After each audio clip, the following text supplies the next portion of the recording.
ابو سعید خدری سے روایت ہے کہ پیغمبر اکرم صلی اللہ علیہ وآلہ وسلم ارشاد فرماتے ہیں کہ جب مجھے شب معراج عرش پر سیر کے لیے لے جایا گیا تو واپسی کے وقت جبرائیل سے میں نے دریافت کیا کہ کیا تمہاری کوئی حاجت ہے؟ تو جبرائیل نے کہا کہ ہاں میری ایک حاجت ہے، اور وہ حاجت یہ ہے کہ جب آپ جناب خدیجہ کے پاس پہنچیں تو انہیں میرا اور خدا کا سلام پہنچا دیے گا۔ اور جب پیغمبر اکرم نے جناب خدیجہ کو سلام پہنچایا تو جناب خدیجہ نے جواب دیا کہ بے شک خدا ہی سلام ہے، اسی میں سلامتی ہے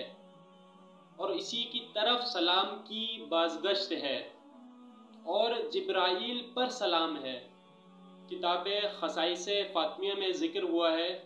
کہ جب جناب خدیجہ کی وفات ہو گئی تو فرشتے خداوند عالم کی طرف سے ایک مخصوص کفن لے کر آئے جو ایک طرف عظمت جناب خدیجہ کا اعلان تھا تو دوسری طرف پیغمبر اسلام کی تسلی کا سامان۔ پیغمبر اسلام نے بی بی خدیجہ کو خدا کی طرف سے بھیجا ہوا کفن پہنایا اور اپنے اقربا کے ساتھ قبرستان لے گئے اور اپنی مادر گرامی بی بی آمنہ کی قبر کے پاس قبر تیار کروائی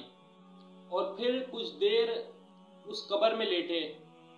اور پھر جناب خدیجہ کو سپرد خاک کیا۔ عزیزان من، تاریخ شاہد ہے